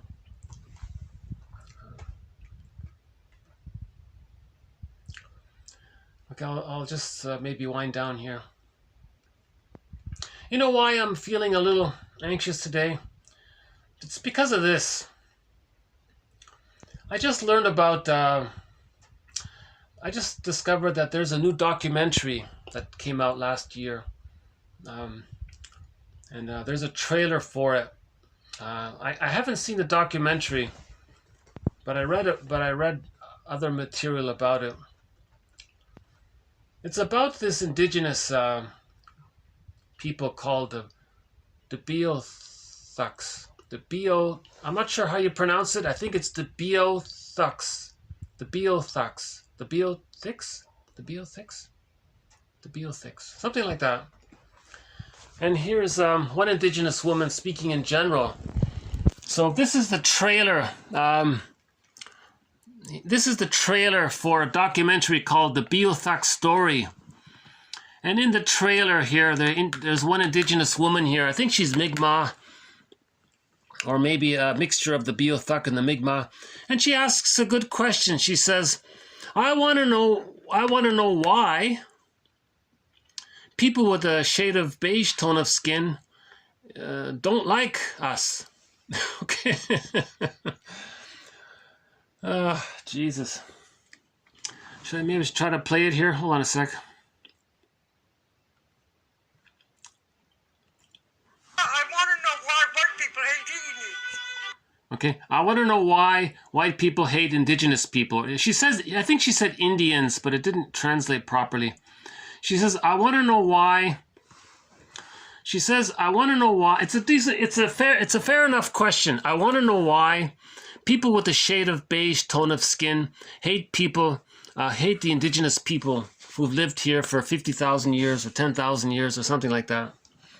It's a fair question. It's a tough. This is why I'm sort of in a off mood today, because this documentary, they talked about all of these massacres and the slavery. There were indigenous people were forced into slavery. They weren't just those that didn't go into slavery. They either got, the massacre. They talked about the horror, all that, and then the rest they put in camps and things. So they destroyed so much of these cultures. And I never even heard of this until 2 or 3 hours ago. There's another group. There's a group that's basically no longer around. They said there's only one tiny audio clip of a woman who said that her mother was from this lost tribe and her father was from another tribe. And she learned this, and that's the only language sound. It's in one of these video clips here. So there's like a tiny glimpse of the original language of the the Beothuk people. That's the only sort of, there are many artifacts of their culture in museums. There's lots of documentation about them. Apparently they lived in, they were very autonomous tribes. And they lived on the coast, and they lived somewhere between 10 and 50,000 years. They lived in peaceful coexistence with themselves on the land. And then first the people came across, they were rounded up and sold into the slaves thing. And then those they couldn't use for the slave, then they got rid of those. So they're all gone. A sad story. That's why I'm in such a bad mood today. And this trailer is only 2 minutes long, but it'll upset. It's upsetting, For example, maybe I'll just play it quickly. I'll give you an example of why it's upsetting here.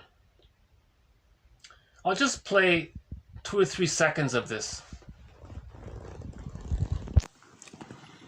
Okay, here's one here. Hold on. Okay, let me set it up. You're gonna hear a woman. So if you don't want to be here, trigger warning. If you don't want to hear something very disturbing, don't listen to the next couple of minutes. Shut this video. Play another video. I'm gonna play a couple seconds from this trailer. You're gonna hear a woman say something horrific. Immediately afterwards, you're gonna hear a man mocking her, which is very sad.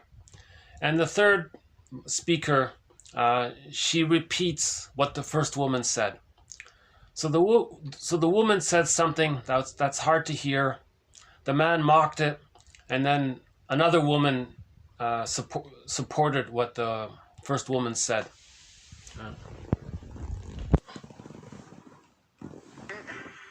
They just outright slaughtered him. We were brought here to kill off the Beothuk. We were brought here to kill off the Beothuk. Right? I give this woman some credit here, We were brought here to get rid of the Beothuk, right? So the Beothuk are no longer around. And it's a sad story. It's really a sad story.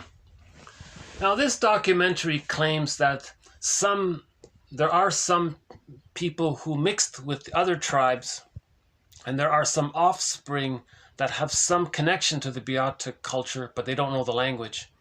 So they're saying there's some traces of the Beothuk culture. I never even heard of them before, until just now. So a little credit is due to this documentary. Unfortunately, you can't watch the documentary. They showed it at a film festival.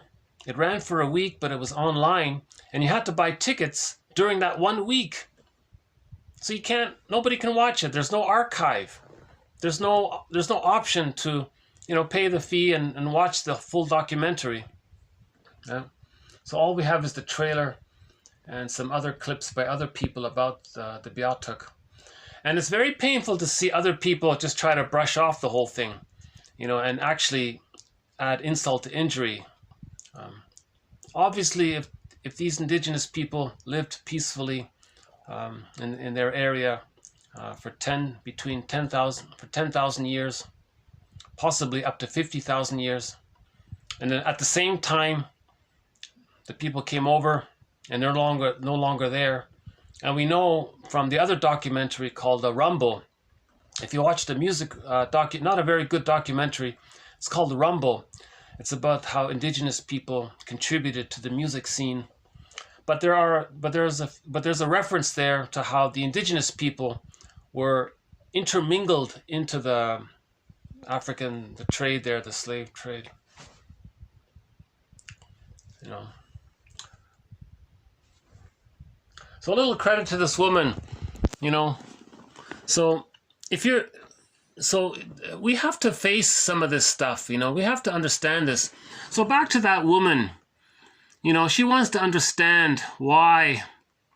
You know, this woman says here, why do white people hate indigenous people, right? And it's a good question, right? So this Mi'kmaq woman is asking this good question here. Now, she can be forgiven for using the word white because Jane Elliott has an exercise. Jane Elliott, when she speaks, she wears a white sweater. And on the sweater it says, prejudice is an emotional commitment to ignorance. And she asks people in the audience, dear audience, please look at my skin. What color is it? And most people say, they all shout out white. No, it's not. My sweater is white. So she purposely wears a white sweater, right? So she says, she takes, okay, so this is white, she would say, right? This is white. Nobody has white skin. Nobody has white skin. Nobody has black skin. Everybody has a shade of brown skin to a shade of beige skin. Everybody has a shade of somewhere in the beige to brown range. Everybody, and she joked and said, yeah, my skin is a combination of pale, beige, and pink. One time she said, isn't it more pink? So Jane Elliott is a brave, a lot of credit to Jane Elliott for her work. So it's number one, nobody has white skin. Nobody has black skin. Everybody has either more on a shade of beige or a shade of brown. But she's saying, so we could translate, so we can forgive her for that. So we could translate her question to saying, I want to know why people with a shade of beige tone of skin hate people with a shade of brown tone of skin, or light brown or dark beige, right? She seems to have sort of a beige, right? That's the insanity of it all. It kind of blurs over. A dark beige and a light brown, they sort of resemble each other. So I think this goes back to the plunder system, right? In order to plunder, babies were removed from the mothers. That traumatized the babies. They identify with the aggressor. They have the psychology of us and them. And that's how they plunder. So to plunder, you create the prejudiced personality. So the plunderers, whatever, we call them, I think one of them called them mercenary. They hate the image in their mind of the first representative of their mother. The first representative of their mother was the doctor that yanked them out of their mothers and separated them. So they're enraged at that person who removed them from their mother. So that's who they really hate. They displace that, right? That anger onto that delivery person, onto anyone or anywhere. So these people are used, right? Their anger is then used to plunder, right? So the last video, the long one, the 2 hour and 51, I sort of talked a little bit about this issue of the plunder system. Yeah, I can't talk about this topic anymore. It's a sad story. Here's a song, How Could Any... let's play this song here. Here's a good song. Why don't we play this song? How could anyone...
That's a good question.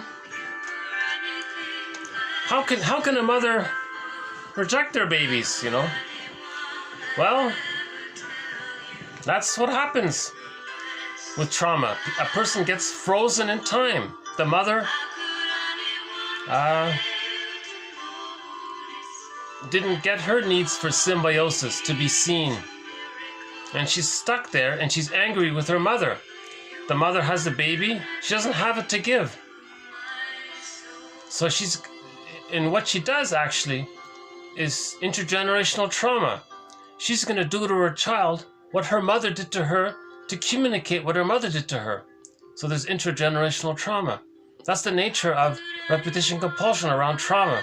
Now, oddly enough, this Repetitive behavior is the means of bringing a traumatic script. It's the means of bringing intergenerational trauma to consciousness. Repetition compulsion, witnessing it, seeing it, discerning it, seeing it is the means of is like creating this mirror to see intergenerational trauma, the repetition compulsion of a traumatic script. Okay? So this goes back to the basic quote, projection is the means of bringing repressed material to consciousness, right? So we want to heal intergenerational trauma. Right? So by the way, not all of my videos are this heavy. Sometimes they're kind of light. Sometimes I'm laughing. Sometimes my mood is off a little bit.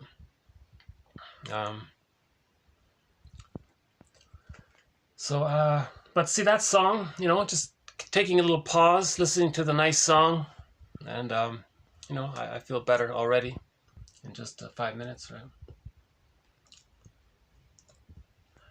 But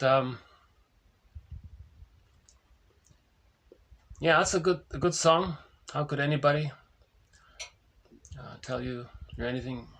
Okay, so I guess I'll just start to wind down here. So again, get the VHS. Ideally, if you can, get the VHS of the Odyssey starring Armand Assante. That's a great film. All right. Another thing to watch, if you can find it, get the animated version of Peer Gynt by the director is Vadim Kurchevsky. Is that right? I think it's Vadim Kurchevsky. It's hard to find. It used to be on YouTube. I think they took it down or something. But it's originally in Russian, but there are English subtitles. It's excellent. That's the best rendition of Peer Gynt. So the best audio visual of Peer Gynt is that animation. I think it's 1990s. I forgot the year. Okay, I think it's Vadim Kurchevsky animation, Russian animation of Peer Gynt or something. And this one here for the Odyssey.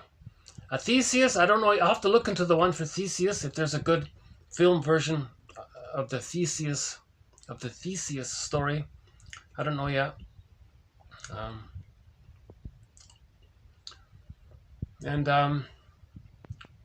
Okay, so I tried to talk a little bit about this idea of the feminine thought, the feminine principle, the yin, right? And then the masculine thought, or the masculine principle, the doing, the active, the yang, and how we're looking for, we want to be able to do with feeling and to have our feelings be protected and to do it. So either way, either the man protects his feelings, or you act with feeling. So it's called, the bottom line is it's called a path with heart.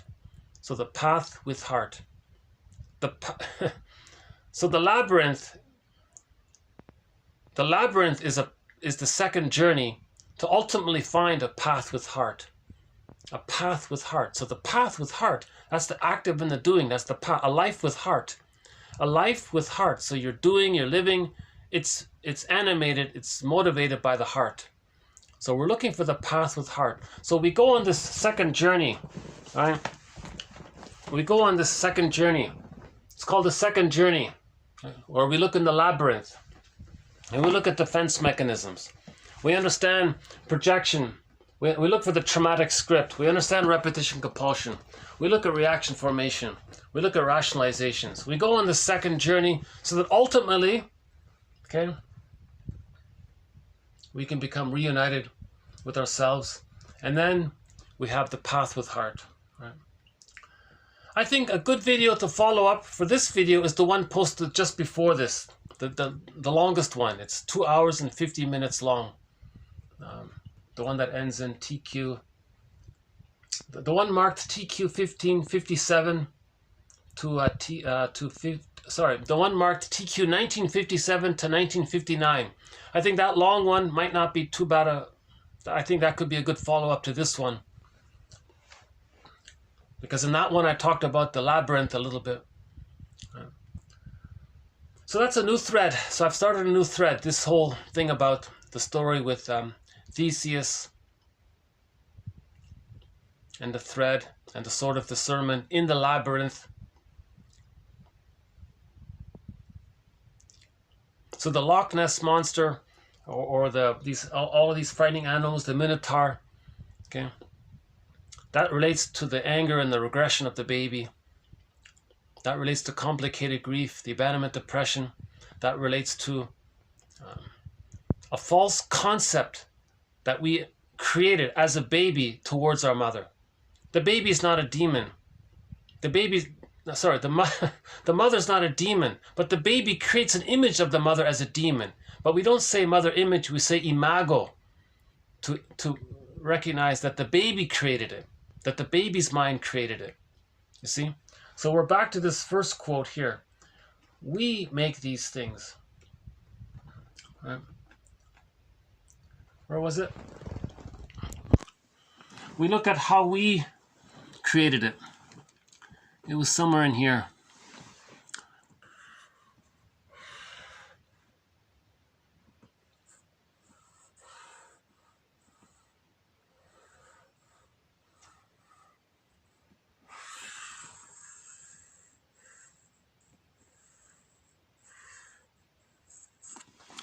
Yeah, I remember there was a part about how we make these things. Where was it in here? Well, it's somewhere in here. About how we make it. So we as a baby created an image of the mother as a minotaur. Or as the Loch Ness monster or something like that. It's in here somewhere.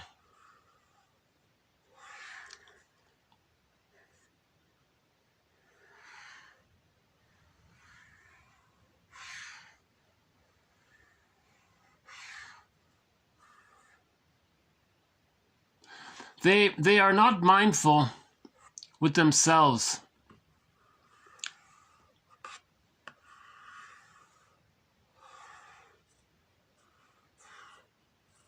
Oh, it's somewhere in here. Okay, anyways, Burglar makes a big point about this. You have to recognize that we, as a child, use these defense mechanisms. Now, we were compelled to do it. But the point is that we made it and it's within our mind. So we're responsible to unravel that, to heal it, to no longer use it. Because to still use splitting and all that, that blocks our development. So we are the ones that created splitting. We were compelled to do it. We did it because we wanted to survive our difficult childhood, so we did it. Now we got to recognize that we don't need to do it anymore. Because to continue to do it, it blocks our development. It was an emergency maneuver of the mind. It's not meant to be used continuously. Right? So that's Burglar's metaphor, that we're responsible to look back to what defense mechanisms we adopted. We're responsible. Okay? So Burglar's he's the most direct. He says you're responsible for your unconscious. Yeah. Masterson says the same thing. You're responsible for healing the inner child of the past. Yeah, and so on. Well, yeah, and that point, Jane Elliott makes that good point. Nobody has... the leadoff hitter for the Toronto Blue Jays in the 90s, Devon White. He has a shade of brown tone of skin. Devon White, that's his name, has a shade of brown tone of skin. And we could think of, and if you find some person with the name Black, maybe they have a shade of beige tone of skin. Like nobody has, right? Nobody has this skin color. Nobody. Jane Elliott says nobody has it. Yeah. Everybody has a shade of beige or brown. So that humanizes us. So I think I like the proposal that we try. Like I do that. Whenever I talk about this issue of skin tone, oh, this person has a shade of beige skin tone. This person has a shade of brown skin tone. Once you label this black and white, it stimulates that regressive it's a regressive thing because it might stimulate or trigger how when we were babies we thought in all X and all Y mentality. So this vocabulary kind of facilitates that. So we can heal some. We can. It's more helpful to use something like, this person has a shade of beige tone of skin. Oh, this person has a shade of brown tone of skin. It keeps everybody human like that. Once you label this person is this person is that, the labels puts people in boxes and they're separate.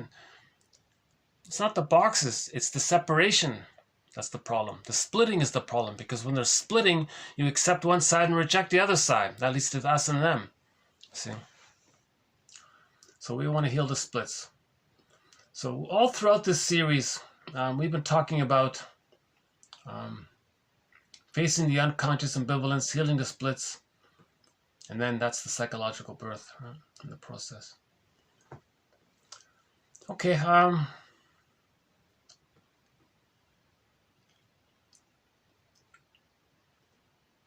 theme song for this series is Katja Epstein's German rendition of Windmills of the Mind.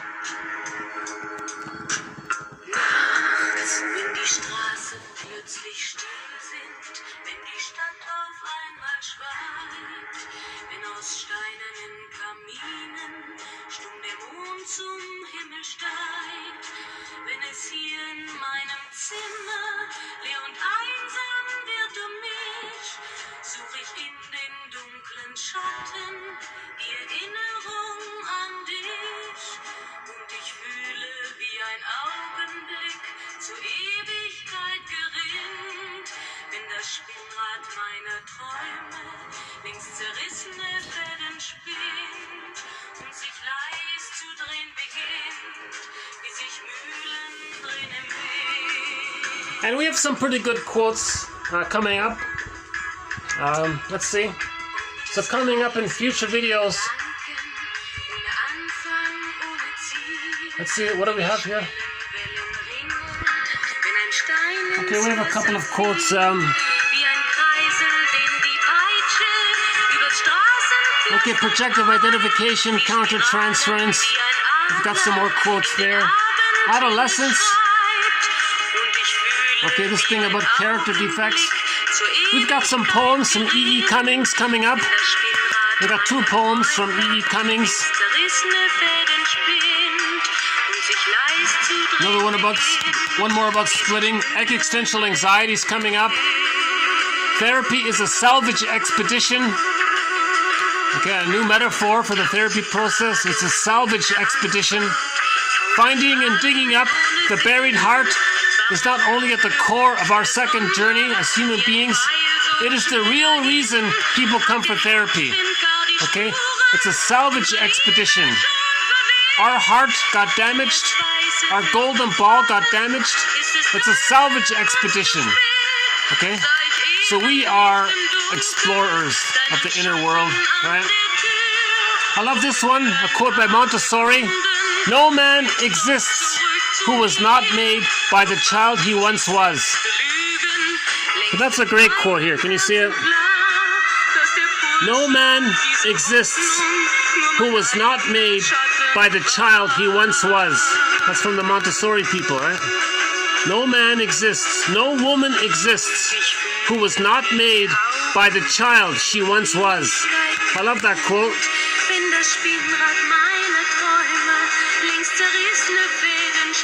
And okay, the body bears the burden one. And a few others. Yeah, countertransference. We got a quote from Burglar coming up, one of our mentors, Edmund Burglar. Okay, at the end, on this last note, I'll stop the video. So thanks very much. I'll see you.